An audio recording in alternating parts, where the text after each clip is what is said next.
Hello, everyone. On today's episode of Independent Thought, I am joined by Democratic Representative SJ Howell from the great state of Montana, House District number one in our state legislature. SJ, thank you for coming on the show today. How are you doing? I'm doing well. Thanks so much for having me. Yeah, absolutely. Now, being a member of our state legislature, I'm definitely going to be asking you about the things that are happening here within the state. Local politics are very important to me, so it's really important for me to be talking to people who are in my state, dealing with the things on the ground going on here. But before we get into all of that, issues with, Medicaid, housing, other bills that are going on through the state legislature, I wanted to talk to you about some things going on nationally. A lot of the folks who do follow independent thought are not based in the state of Montana, but some of the things happening in DC right now are affecting all of us. I kind of wanted to get your perspective as a state legislator. There are kind of some battles going on right now, the Democratic Party. We are seeing like almost like a crisis of leadership. I think a lot of people are talking about. This kind of came to a head last week after the Senate Minority Leader Chuck Schumer decided to vote with Donald Trump and go with his continuing resolution bill funding the government after some people wanted him to shut the government down. Now he's receiving a lot of backlash right now. People asking him to resign, to step down as leader. It's kind of just I guess, generated a conversation nationally about where the Democrats are and what they stand for. Now, at the state level here, obviously you're removed from a lot of these conversations, but these things do trickle down. We do see that some things that are happening in DC do affect people here at the state level. So I guess the question I want to ask for you is, as a Democratic legislator, like what direction do you think the party needs to be going in and what do you think needs to be I guess what needs to be happening differently that's not happening right now with the Democratic Party? Well, thanks for that question. I think it's a really important one. And what I would say is that there's two fundamental choices, or there's a choice between two fundamental positions, I should say, in the national conversation with Democrats. One is a fight for power, and the other is a fight for people. I think that we can, as elected officials, fight to defend our own positions, our own power, our access and relationships to whether it's the president or Republican leadership, or we can focus our fight on the policies and positions that help protect the people that we represent in this country. I personally, speaking solely for myself, think Schumer made the wrong choice. I think if you stack Yeah. up the real impacts that shutting down the government have with the bigger and longer term negative impacts of the way the president and his cabinet is approaching governing right now, I think that there is a pretty clear understanding that giving one's votes to continuing resolution so that the government isn't shut down lessens the power to stop some of this greater harm. And I think that's the wrong choice. I think Yeah. that in being in the minority, there is a little bit of a harm reduction approach to this, but I also think that really thinking clearly about what opportunities Dems have to resist some of the greater harm and push back against some of the destruction of government and institutions that people really do rely on. I think that's where the focus needs to be nationally right now. Yeah, it just feels like there's a true disconnect right now, between where some of these legislators are, where the base is. It almost seems like sometimes our leaders don't really truly like reflect our values. They don't really reflect, I guess, like the current, maybe the temperature in the room is what I'm going for here. It seems like, people across the country are asking for just more of a fight, and we just haven't really been seeing it as much. But I think kind of thinking about just like where we're at right now, Donald Trump, is, 2 months into office right now. And, here in Montana, he has won 3 times in a row, handily speaking. And so there's a lot of his voters that are, here in the state. And, you have to work with, a lot of Republicans in Helena in order to get things done. I think, one of the things I wanted to ask you about, kind of like having to constantly being around Republicans and Republican voters, do you think that maybe some of Donald Trump's voters don't quite understand maybe some of the impacts of the policies that are kind of being laid out right now, slashing the Department of Education, whether it's starting trade wars with Canada and Mexico? I mean, it seems as though right now that some of these things are going to have terrible impacts on us here in the States, and maybe people don't quite understand that. What do you think really maybe is a disconnect a little bit? I would say from my perspective, talking to voters and also talking to some of my colleagues in the legislature, I think there are two very different stories being told. And when I say stories being told, I mean, whether it's by traditional media, social media, or other places that people are getting their information about what's really going to happen when some of these policies or this change in direction in policy and policymaking comes into effect. There's one story being told about things like closing the Department of Education, for example, that I think really focuses on how deeply harmful this could be and the real impacts. So, for example, federal funding that comes into the state for students with disabilities Yeah, that we don't know how or if we'll get that funding. And what that means is fewer teachers, fewer paraeducators, fewer staff in schools. I mean, almost overnight, that those changes go into effect. So I think that's one story that's really focusing on pretty real and harmful impacts to people. But there is also another story that is being told that is a really different spin on this, that these things aren't going to hurt people, that's sort of a myth or an overreaction, a dramatization by the liberal elite. And it's really hard, I'll be honest with you, to engage in those conversations because there is a fundamental disconnect about yeah, what people believe. I've certainly talked to people who think that the tariff conversation is part of a very strategic and cunning business strategy on the part of the president. And they really don't believe that prices will go up, that US businesses will be impacted. They don't see that at all. They think that the only impacts for folks in the United States will be positive.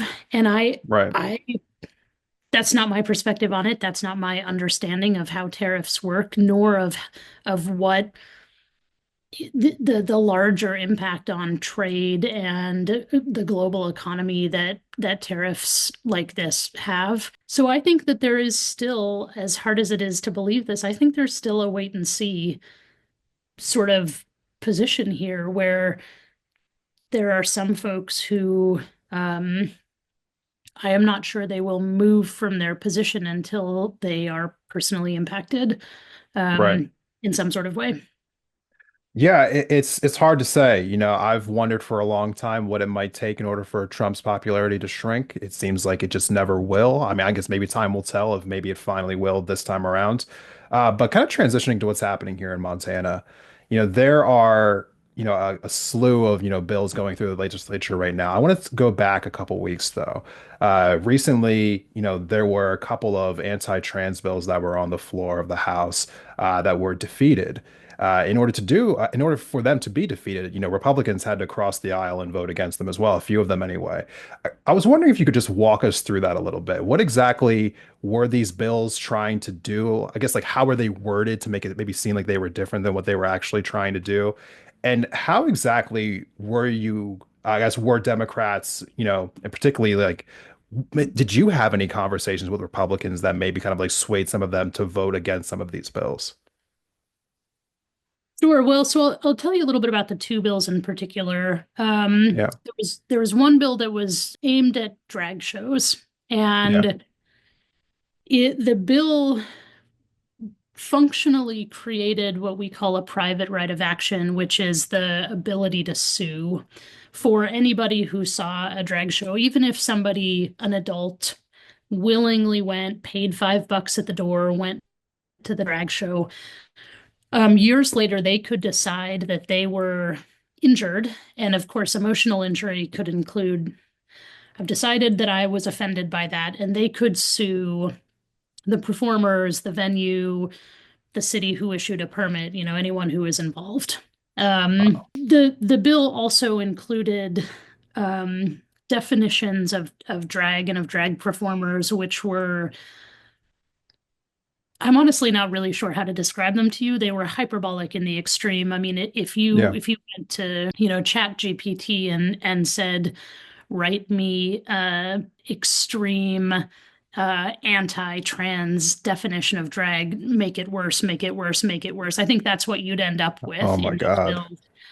bills. So that was the one bill. The second bill was much more simpler, but in my opinion, even more egregious. It had to do with the part of state law that governs how our child and family services, CPS as they're otherwise known, how they consider what's harmful to a child and when a child can be removed from their families. And this bill simply said a parent that supports a child transitioning genders should be considered the child should be considered in immediate harm, and immediate harm is a phrase that triggers removal. Yeah. Um, that bill didn't define what transitioning gender means, so that could have meant everything from a nickname and a new haircut to therapy or mental health care, up to and including, um, you know, hormone therapy or puberty blockers or something like that. So those were the two bills. And I'll just say, I think what's important to understand what happened a couple of weeks ago is also to step back and remember that the legislature had already passed multiple other anti-trans bills. We passed a bill about bathrooms, who's sort of dictating which bathrooms people could go into, and really saying that trans people couldn't use a bathroom or a changing room or a locker room that corresponded with their gender identity. Yeah. um, we passed a bill banning trans girls playing sports at the K-12 or collegiate level. Um, we passed a bill that had to do with indecent exposure that again was basically said that if a trans person uses a locker room, for example, they could be charged with indecent exposure. Those bills flew through the House with on party line votes with Republican support. So I bring that up because I don't think that we had a moment where, suddenly Republicans said, let's stop the attack on LGBT Montanans. But I do think what we started to see was a willingness to set some limits on that. To your question about how those votes came to be, I will say absolutely there were a lot of conversations that happened before we ended up voting on those bills on the floor. A lot of conversations about what the bills did and what the impact would be. But also conversations about, willingness to work together, a subset of Republicans and Democrats on a variety of different things. I'm not saying we were making trades or deals. That wasn't it at all. But we were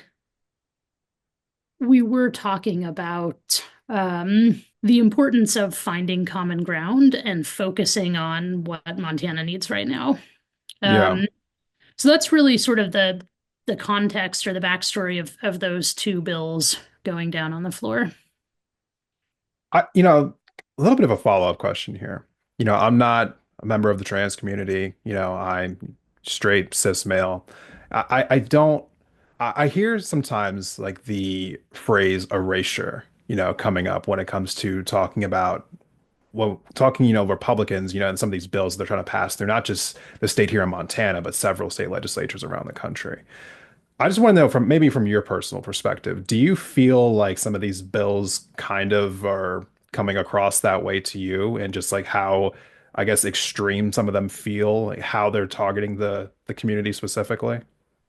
Absolutely. What I would say is that if you look at the bills, the totality of bills, maybe Yeah. not one bill at a time, but you line up all the anti-trans bills that have been passed this session and in the last few sessions, they're absolutely aimed at saying trans people aren't real. And we will not, as a state, as a government, allow people to live that way. We Yeah. won't allow you to change your identity documents. We won't allow you to use facilities in public that match your gender identity. You just can't do it. We're going to make it illegal. And That's absolutely erasure. I mean, I can't think of another way to define it. Right. Yeah, I think from my personal perspective, I think that sometimes these definitions are important to have out there. Just to call it what it is, exactly what we're seeing. And so, I appreciate you kind of just like taking a firm stand there. Um, it feels like, when it comes to like a multitude of issues that we're seeing right now, here in the state, and also, again, this kind of ties back into nationally, uh, being organized is so important when it talks about like kind of like resisting some of the things that we are seeing or maybe promoting things that we want to see.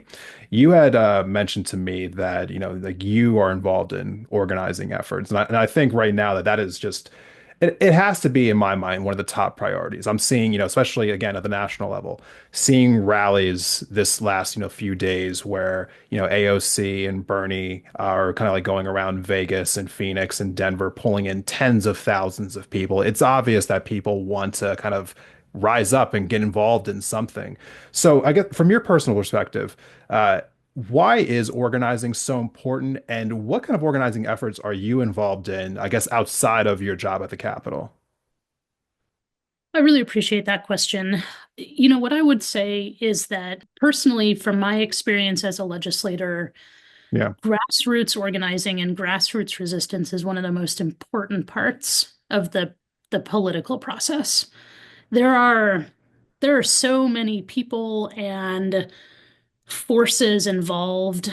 Just taking the state capitol as an example, there's legislators, obviously, there's lobbyists, and a lot of those lobbyists, I mean, they're not bad people, but they are paid lobbyists up there that work really on a very sort of insider relationship basis. And the conversations move really quickly. It's often really hard to follow what's happening because things move so quickly, and the process is, it's full of jargon and can be just dense and impenetrable. And it's easy in that context for legislators to make decisions that aren't really reflective of their constituents. They're much more reflective of either a party or a caucus position or a sort of special interest position. And when there is concerted organizing efforts, you can tell as a legislator. There are bills that we debate where there aren't people sending us emails or making phone calls. There aren't people up in the Capitol testifying. There aren't rallies. There's none of that. And those conversations are night and day from the bills where the hallways are full of people, and there's a lot of organizing going on. I'll give you an example. Every session for a lot of years, there has been an attempt to pass a law which is called right to work, which is an anti-union law, right? It's a law that would Yeah. change the ability for unions to organize. And unions, I mean, God bless them, they're organized, right? Those Yeah. guys have their ducks in a row. And so what we end up with on the day when those bills are heard in committee, the building is full. And Right. these are guys who are, they've driven there from the work site, the trade unions are up in their orange vests and their hard hats. The teachers unions are there in force. The building is full and it Right. is loud, and you can tell that legislators are paying attention, and those bills die in committee every year. I mean, I think 2 years ago or 2 sessions ago, 4 years ago, a bill made it to the floor and it died there. And I think that the pressure for legislators to understand what they're doing and the impact on people is very real. So wait, what you're trying to say is that more people need to show up and heckle Yeah. the people in the Capitol. Like that works. Come to the building, get in the hallways, bring a bus full of Yeah. your friends and be loud because, we're Okay. told all the time you know, that's not how this process works. And there's decorum and you've got to work in the system. And that's all true to a certain extent. But I got to tell you, sometimes being loud really works. And if Okay. nothing else, being loud makes legislators pay attention. They might not do the right thing. They might not do the right thing this year, but they're at least going to know that there are angry people out there who are paying attention to what they're doing, and that is a powerful force, one way or another. I say bring it on. Yeah.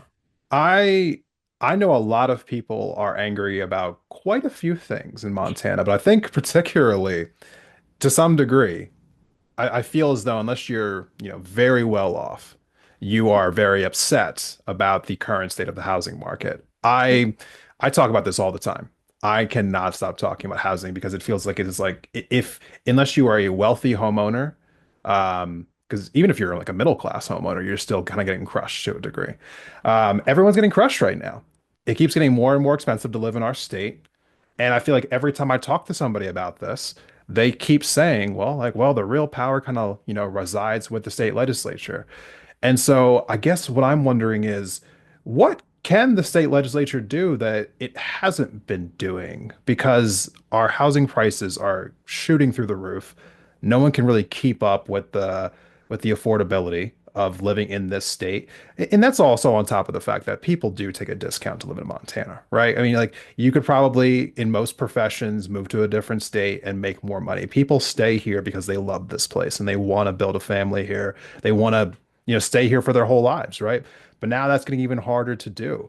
So I guess for me, what I'm wondering is what date do we need to show up to yell at somebody? And what can be done? I know that you're working on something right now involving housing, so I want to hear specifically about that. But I guess I also want to know what is the vision, going forward, right? Because obviously there's a Republican-controlled majority right now, so you don't really have as much power as you would like to have. But let's live in a world, like hypothetically speaking, where there is a Democratic majority. What would you do differently with housing that is not being done right now? So I think the easy answer to what we should be doing Yeah. regarding the housing crisis that we're not doing now is everything, or maybe anything. I'll Oh, lay it say, all out there. yeah, in terms of policy, so there's a couple things. One, property taxes. Yeah. Part of what is happening, especially for homeowners, is that property prices have gone up Yeah. very quickly in the last 5 years, and property taxes have gone up as well. And I'll be honest, taxes are important, and it's necessary for us to all pay our fair share and pitch in so that the government can use that money wisely and invest in communities and invest in people. But what we're seeing now is, people are being taxed beyond their means. And Yeah. there's a lot of good ways that we can do that. We can adjust property tax rates so that homeowners are paying less, and big corporations like Northwest Energy and Burlington Northern Santa Fe are paying their fair share. That's huge. There's a great policy that is being carried by a fellow Missoula Democrat. It's called the Housing Fairness Tax Credit. And what that does, in addition to adjusting rates, the Housing Fairness Tax Credit is an income tax credit that looks at what percentage of your income you pay towards property tax. And we basically say we're going to put a cap on that so Okay. that if you are lower income and you have a higher burden of property tax, we're going to say you don't have to pay more than X percent of your income towards property tax, and whatever bill you have for property tax above that, we'll give that back to you in income tax credit. Okay. So, if you're like a retired person living on a fixed income and you've lived in your home for 40 years and suddenly your income to property tax ratio is way out of whack, we're going to keep you protected. But the other really important thing about that is that renters get it too. So you can go in and say 15% of the rent that I pay in a year is property tax. So let's look at that property tax burden that renters pay, Hmm. and we'll give you a tax credit for that too. So that's so important because a lot of property tax solutions leave out renters, and 30% of Montanans rent. So we want to make sure they get a little bit of money in their pocket too. That's property taxes. Yeah. We've also got to build more homes. Yeah. And we've got Can I to do actually some just ask you about that specifically really yeah, quick? Like, yeah, what is preventing that from happening? Because that feels like that's like the simplest solution is just like, let's just build, I don't know, 50,000 new home or whatever the magic number is. And yeah. just like there's a shortage of affordable like starter homes that people can get into. let's just build a bunch of them. Like, what is actually preventing that from happening? Is it like an ideological debate?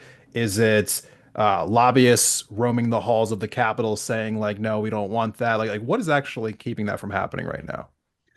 Well, that's a great question. I mean, what I'll say is, at a moment like this in Montana, developers, Yeah, I think, are sometimes reluctant in a sort of free market way to build affordable starter homes when they could build, $700,000 condos and make a bunch more money doing that. So, right. in order to fix that problem, the government has to get involved, and we either have to provide loans to nonprofit development corporations so Hmm. that they can go out and, we can say, here's a $10 million loan up front, go build 200 affordable starter homes. And then when you sell those starter homes, pay the loan back at a very low interest rate. That kind of revolving loan program Yeah, is super effective. And Republicans don't like it because it doesn't make money. It doesn't make money for developers. It doesn't make money for the government. It just is good policy. yeah, So last session, we put a bunch of money, $50 million dollars into a housing project, and they've barely spent any of it because it's so full of bureaucracy and red tape and requirements that it hasn't gotten off the ground. What we want to do is use an existing program called the Housing Trust Fund that can do yeah, this revolving loan program that requires the houses that are being built to be affordable and use a real definition of affordability, right? Not a fake definition of affordability. And say, if you are a private developer or a nonprofit development corporation, you want to build affordable homes and you'll meet our definition of affordability, we've got a loan for you. Let's get this going. And that would, I tell you what, lickety split, we'd have more homes being built. And that also creates good paying jobs for builders and tradesmen of all sorts. I mean, it's all around good. It pumps money into the economy and starts yeah, bringing home prices down. yeah. We do that as well. And then we also got to take care of renters. We gotta ease the burden of sort of pro landlord policies that really can be just crushing for renters. We've got to have emergency rental protection and eviction protection. We've got to house people who are unhoused. I mean, we've got to do that as well. And frankly, in the grand scheme of things, that sort of work financially is a drop in the bucket, but there's huge ideological objections to that as well. And I think it's the right thing to do. And it's not just good policy. I mean, it does save us money down the road in the long term, but it's also it's what being a good government and good community looks like. So all of those Yeah. sorts of things, what we want to do. Democrats have been running bills. I will say there's still some positive opportunity this session. That housing fairness tax credit bill, that's House Bill 154, that's still alive, still going. Yeah. Um, we're in conversations about moving money into the Housing Trust Fund. I would say don't give up hope yet. And you asked what's the day we come up and shout, and I would say Monday through Saturday from now until the end of April. Pick a Okay. day. Or just call your legislator. If you're Yeah. if you're a Montanan listening to this, that can be as simple and as powerful as we need it to be. Honestly, I think that applies to whatever state you're in. If you're listening to this right now, I mean, I think everyone needs to get more involved. And I do think the pressure does work. Yeah, I mean, we're even having a legislator right now telling us that it does in fact work. So there is one thing before we move off this housing conversation, I wanted to ask like one maybe like ancillary thing here. I have both directly and indirectly seen instances where landlords are able to raise rents hundreds of dollars. I mean, just in the last like couple of months, I directly saw someone who I know who their landlord was going to raise their rent 500 bucks a month upon renewal. And to my knowledge, there's no law against this in our state. And I am beyond floored that there is no law against something like that in this state. How is there anything even remotely close to like a bill or some kind of provision in a bill that might be kind of making that no longer a thing in our state because it's absolutely egregious that, a landlord can do that to people in this day and age, especially given the fact that they don't upgrade these units, that wages are not going up. It just feels kind of criminal, to be honest with you. Well, I would agree with you. And, the short answer is we haven't seen a bill or a policy that would directly limit the percentage of increase that landlords can apply. Yeah. Um, there's a lot of resistance to that kind of policy. I'm sure I don't need to tell you that. Yeah. We did see a bill that would require a longer notice period. So right now, the law is 30 days notice for a rent increase or not renewing a lease. And we debated a bill that would require 90 days, which Yeah. at the very least gives somebody a fighting chance to say, I can't afford that. I'm gonna go find someplace else to live. I mean, 30 days is There's I'm a nothing. renter. I would be absolutely panicked Yeah. if I were in that position. Um, so we had that bill. It was voted down on party lines. I will say, I think we've had these conversations up at the legislature multiple times over the last few sessions, and I think that with this issue, we've got to approach this as a long game, and it's frustrating, right? Because we're in the middle of a housing crisis right now, and Right. we could really make a difference right now, but I think that despite that, we really do have to be thinking, what are the conversations we're having now that 2 years from now can help us start to chip away at some of these policies. And I think that we have to think about incremental changes that will build us to a place of more fairness. I wish it politically weren't that way. I wish we could do a little bit more right off the bat, but I certainly think that this is, it's such a fundamental sort of economic justice policy. Yeah, it definitely is. People deserve, yeah, people deserve to have housing stability, to live in the communities where they work. Yeah. So we take this pretty seriously. Yeah, and I know to a degree, I'm asking you a question. It's like, hey, what the hell is going on here? How do we fix this? But to a degree, I know that it's just like, how much can you do being in the minority when the Republicans control the House, they control the Senate, they have the governorship, right? So there's only so much that can be done in this situation. But with that being said, there are other issues that are very important as well that it seems like you are making some headway on, like Medicaid, for instance. Um, I tell you, I know several folks in my life who use Medicaid, have relied on Medicaid. I've had to use it before in my life. It saves people's lives. And I think that any kind of threatening to that system is really, I mean, I used the word egregious before, but it feels pertinent again to use that word. I just I'm always very concerned whenever I see any kind of threat to the Medicaid program because of just how important and how vital I think it is for so many people in this state and everywhere really in the country. What bill are you currently working on involving Medicaid, and what exactly are the ramifications if it's not really in place? So, I'm really pleased to say that the bill to lift the sunset on our Medicaid expansion program, that is on the governor's desk. That was House Bill 245. Yeah. It passed both chambers. It's going to be signed any day now, and that's going to keep our current Medicaid program intact. That's the most important piece. And What did that bill do, by the way? so we expanded our Medicaid program, as did 40 other states, to include low-income adults, basically, who prior to 2015 really didn't have access to Medicaid or other affordable insurance in the state. But there was what's called a sunset, which is a date. In this instance, it was July 1st of 2025 when that program would expire. Yeah. And legislature put that date on, um, basically to force another debate. This was in 2019.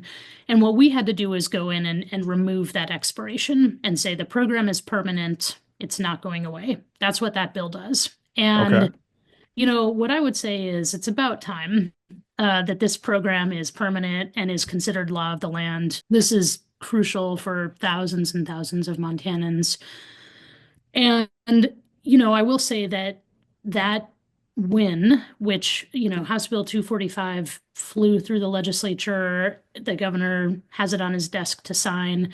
I would say that that's the result of a decade of organizing, and it's Yeah, almost exclusively out in communities, organizations, you know, hospitals and healthcare providers, really coming together to say what you just said, to tell the story of how this is crucial for every part of our state. yeah, Um, we also have a bunch of other bills that are working to not just keep Medicaid, but improve it so that when people have to renew their application, the process isn't so terrible and people don't lose their Medicaid right, because of bureaucracy and red tape. So I have a bill for what's called continuous eligibility. So folks are eligible for a year without that sort of potential for bureaucratic loss of coverage. right, I have a bill that also will create a website basically where someone who is helping individuals with their website can log in and upload documents and see the process of applications. That's really important for like folks in assisted living or nursing homes who are okay, covered under Medicaid that, you know, those institutions can help with some of that bureaucracy. So just some like improvements. We have a bill coming soon that would reopen offices of public assistance in 10 rural communities so that there's a physical place that somebody could walk in and talk to somebody. right. And, those are just trying to make the system work better for people. And we're really hopeful that we'll at least have see some progress on some of that efforts as well. Yeah, I mean that really is so important. I mean, again, so many people do rely on these services. I mean, Medicaid is such a catch-all for so many things, right? I mean, people use it not just for health insurance or not just to go to like the doctor in an emergency sense. People using it for dental, people using it for vision, Yeah. and then so many folks like you're saying here they have to come to the major towns in Montana just to have access to some of these in-person centers where you can actually talk to somebody about it, and they're always backlogged, and there's wait times that are go on for such a long time. So I think having more facilities around the state would be such an important thing for everyone, not just people in the rural communities, but also help people here in the cities as well, because there won't be such a congestion, so to speak. I only have a couple more questions here for you. These are more like quick, just like more like rapid questions here. Um, Probably a little bit lower on the priority scale, but just things I'm genuinely curious about because I'm also thinking about ways to maybe make the government work a little bit better, more efficiency, so on and so forth. I want to talk about voting for a second. I have always been wondering if there was a way to make voting more seamless. And to be fair, I think that as far as red states are concerned, Montana actually is maybe one of the better red states. If I'm just being 100% fair here, I've had really no issues voting in this state my entire adult life, which I really appreciate. But I've always been a little, I think, annoyed that the fact that whenever you move somewhere, you have to change your voter registration again. It kind of just feels like a form of voter suppression to me.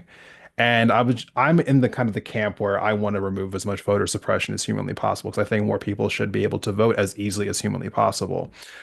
Is there ever going to be a way that maybe we could just have it so that like maybe when you change your address at the post office, that it just automatically registers you to vote and you never need to worry about registering to vote ever again? Everyone is just automatically registered to vote. If they are a resident of this state, they're just registered to vote. The end. We know where you live, so we just do it for you. Can we ever have a reality like that? I sure hope so. Automatic voter registration, that's a policy you're Yeah. talking about. They have it in Oregon, they have it in other states. Yeah. Um, I'd love to see that in Montana. The middle ground is online voter registration where Yeah. you still have to do it, but at least you can do it online. I will say I agree with you that Montana is not as bad as it could be, but politically where Yeah. we're at right now is fighting to keep the protections that we have. Right. I absolutely think that we've got to do better and continue that conversation to make the system work for everyone. Absolutely. And one of the other things I wanted to ask you about, maybe I don't know exactly how to word this one, but certain city governments are not able to pass certain laws. Here in Missoula or in Bozeman, for instance, there was talk about maybe having like a ban on like plastic bags in grocery stores or single-use plastics in general, or maybe like lifting the minimum wage in a certain city. But you can't do that in the state because that power is kind of concentrated at the state level. Now, is that actually a good thing? Or is that really something that should be changed? I only ask it in this way because, if it does change, that would allow certain cities to maybe lower certain standards that maybe they wouldn't be able to otherwise. Like, where do you kind of fall on something like that? That is such an interesting question, and I do think that as the political winds shift, Yeah, the question about local control can shift with it.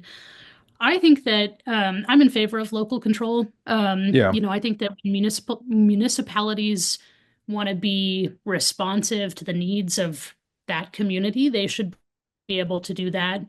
And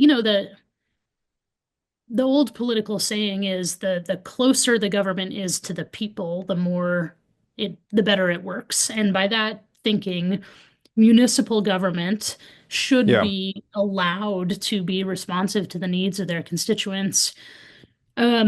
I will tell you, I mean, it's interesting in Montana, we had local control for a long time when we had Democrats in power at the state level and Republicans in power at the local level. And yeah, local control was sort of it was a rallying cry for Republicans in Montana. And that's really shifted over the last 20 years. Famously, Missoula passed a pretty common sense gun control law that had to do with background checks for buying guns, particularly at gun shows, which is a huge loophole, as I'm sure you know. yeah, And that prompted a slew of laws from the state legislature that preempted that kind of local control. And we're still seeing the impacts of that. I mean, including on things like plastic bags, but also on things like minimum wage and gun control, which are really, really right. important. So, what I would say is at this point in time where I said I think we need to loosen the stranglehold on municipalities and allow for more local control. It's always felt like a huge piece of hypocrisy to me personally. The Republican Party always champions itself as like, hey, like DC needs to get out of our business and let states' rights reign. And it kind of just feels a little hypocritical to me, but save that conversation for another day. Before we get you out of here, just actually a fun question, really. When you're not, at the Capitol or, doing other kind of like work that's outside of, your job as a state legislator, have you been watching any fun shows recently? What's a fun thing that you've watched in the last like, few months that you maybe you can recommend to some of us? Sure. Well, right now, like I feel the rest of the country, I'm watching The White Lotus, Oh, which okay.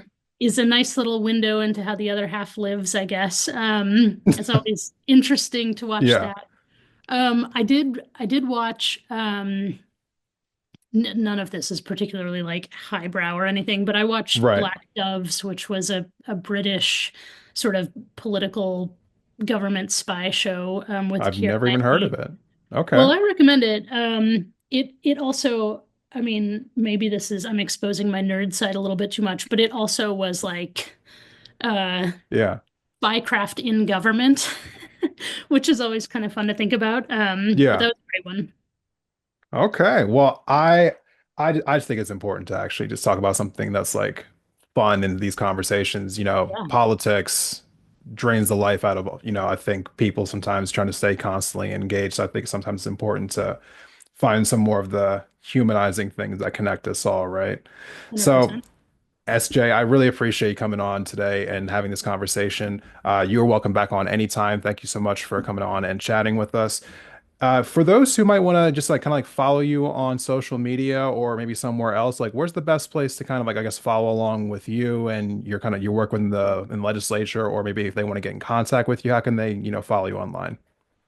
Yeah, I'm on Blue Sky, I'm on Instagram. I am on Facebook, but I'm not active there Yeah. anymore. I do have a website. I use it mostly during campaign season. But you can also find me on the Montana State Legislature page. I have an email and a phone number there, and I Honestly, I welcome folks just getting directly in touch anytime. Perfect. All right. For those who are interested, we will have those links in the episode description here, so you can kind of just scroll down and check those out. Again, SJ, thank you for coming on, and we will see everyone in the next episode. Thanks so much. Thank you for watching this video of Independent Thought. If you liked the conversation, please go ahead and give the video itself a like, and be sure to subscribe for future episodes on the channel.